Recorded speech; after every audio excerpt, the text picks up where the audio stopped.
people, asshole! If you don't get the hell off of my planet! Good day to the citizens of this world. Resistance TV is reporting on the Piñon pipelines. Today, December 10th, is a day of action. No doubt, show your support by protesting at your neighborhood's Wells Fargo. The Piñon Pipeline project was proposed by Saddle Butte San Juan Midstream Pipeline, LLC, Saddle Butte, of Durango, Colorado. The proposed project is a crude oil pipeline approximately 130 miles long that consists of several parts. The project will include a gathering system, a main pipeline with an oil storage terminal, and a rail terminal. Approximately 80% of the proposed pipeline project would follow existing disturbance and existing infrastructure such as pipelines, roads, power lines, and railroads. The gathering system would be approximately 50 miles long and would gather oil from existing well sites and central delivery points in the area of Nagese and Counselor, New Mexico. The gathering system would transport crude oil to a storage facility located near LeBrook, New Mexico, where the crude oil would be pumped into the main pipeline. The size of pipeline for the gathering system would be 6-8 inches in diameter.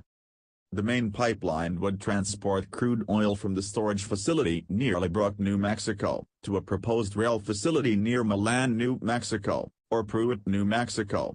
The size of the main pipeline would be 10-12 inches in diameter. The pipeline would be designed to accommodate initial startup volumes of 15,000 barrels per day of oil from LeBrook. The proposed pipeline would have the capacity to transport up to 50,000 barrels per day. Saddle Butte submitted a right-of-way (ROW) application for the project on July 31, 2014. A draft plan of development for the pipeline was submitted along with the application. With that in mind, the oil's already being drilled here. It's got to be moved. So the hurdle we have here is getting the truck traffic down and everything. The Bureau of Land Management may best be described as a small agency with a big mission to sustain the health, diversity, and productivity of America's public lands for the use and enjoyment of present and future generations. The Department of the Interior protects and manages the nation's natural resources and cultural heritage, provides scientific and other information about these resources, and honors and trusts its responsibilities and special commitments to American Indians, Alaskan Natives, and affiliated island communities.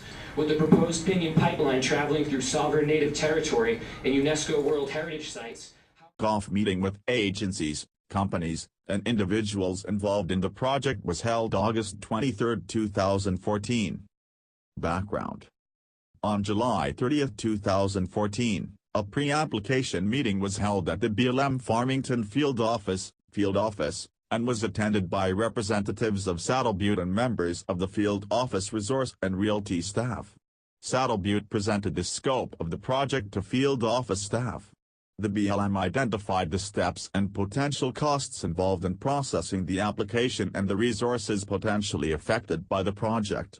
A discussion of the different lands that would be crossed by the project, and the agencies that would be involved, were identified.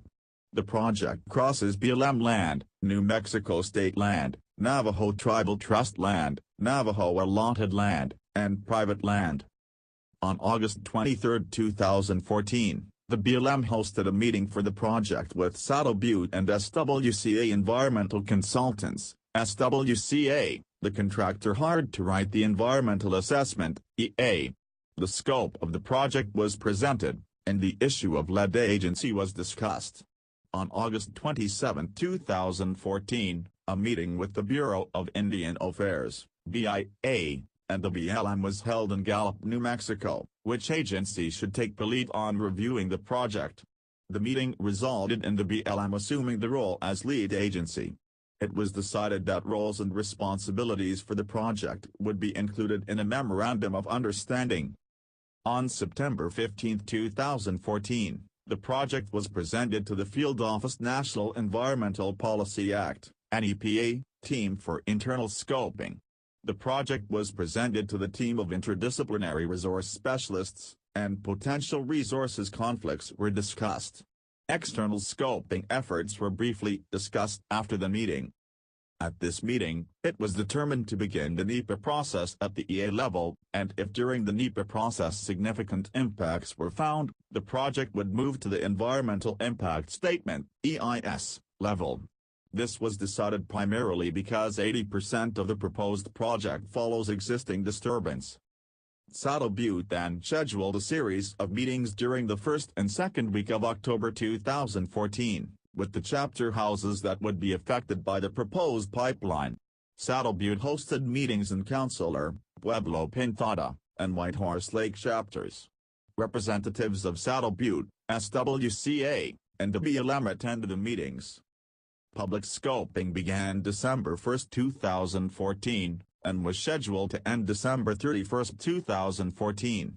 The first public scoping meeting was held on December 4, 2014. In LeBrook, New Mexico at the LeBrook School Gymnasium. There were 34 people at the meeting. Participants spoke in an open forum about their concerns related to the proposed project, and oil and gas development in the local area. Based on public interest and comments received, the field office decided to hold 3 additional public scoping meetings in Farmington, LeBrook, and Santa Fe, and to extend the public scoping comment period for an additional 30 days to January 30, 2015. 3 additional scoping meetings were held January 13, 2015, in Farmington, January 14 in LeBrook, and January 15 in Santa Fe. Each event was well attended. There were 75 attendees in Farmington, 65 in LeBrook, and 161 in Santa Fe.